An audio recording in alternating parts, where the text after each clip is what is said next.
Bonne nouvelle à répéter, il n'y a aucune raison de douter que les vaccins protègent contre le variant Omicron. Voilà la déclaration de l'OMS. Les vaccins seraient donc très efficaces.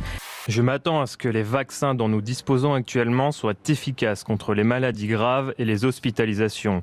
Nous devons mesurer cela et confirmer que c'est le cas. Selon une première étude sud-africaine publiée hier, le vaccin serait 40 fois moins efficace contre Omicron. Pour l'instant, c'est un rappel. Mais peut-être qu'il en faudra un quatrième. Ça, je ne sais pas. Malheureusement, il y a une baisse de l'efficacité du vaccin qui a l'air importante. Autrement dit, les anticorps neutralisants suscités par le vaccin neutralisent beaucoup moins bien ce variant Omicron. L'ovation unanime du Parlement allemand pour Angela Merkel, à faire pâlir d'envie les dirigeants du monde entier. Macron battu par Pécresse, tout est parti du sondage dont je vous parlais hier. La surprise était donc totale pour toutes les chaînes qui ont appris la nouvelle à 18h. Et juste avant, elle commentait d'autres sondages qui disaient l'inverse. Les sondages, ça va et vient. Mais ce qui est intéressant, c'est de sentir qu'il y a une envie d'alternance dans le pays. Ce n'est qu'un début et il faut que j'aille convaincre les Français. Comme le disait Valérie Pécresse elle-même, il y a quelques jours de cela, que les sondages, ça va, ça vient, c'est comme la queue du chien. C'était ses propres mots. Moi, j'arrête de regarder tout ça et je conserve sur ce sujet, comme il y a d'ailleurs un mois ou un mois et demi, beaucoup de recul. On a de droites qui sont fondamentalement irréconciliables. On le voit bien. Et moi, je pense que Où est-ce que vous les voyez, les deux droites irréconciliables? Pour aller droit au but, je pense que la droite d'Éric Ciotti finira chez Zemmour et Le Pen.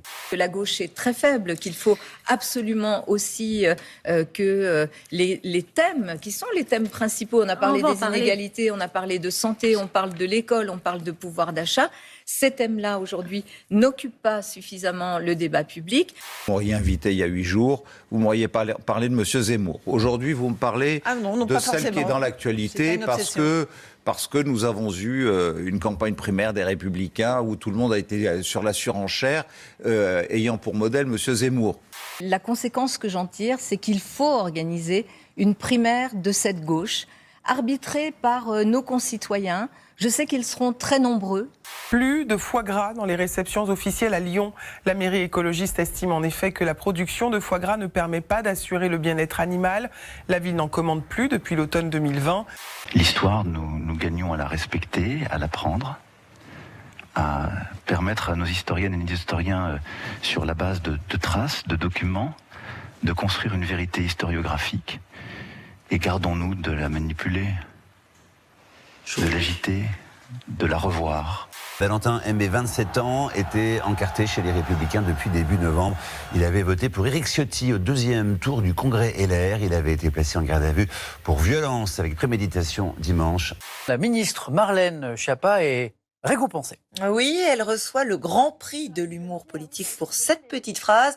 On ne va pas s'interdire des plans à trois. Je suis fière d'être ici avec vous. En France où une ministre peut rappeler qu'on a le droit d'être mélangiste, libertin, abstinent, bisexuel, marié, fidèle, divorcé 3 fois, marié avec une personne du même sexe, sans attache, sapiosexuel ou même soliste, voire tout ça à la fois, voire ça dépend des jours. Je suis un militant de l'humour en politique.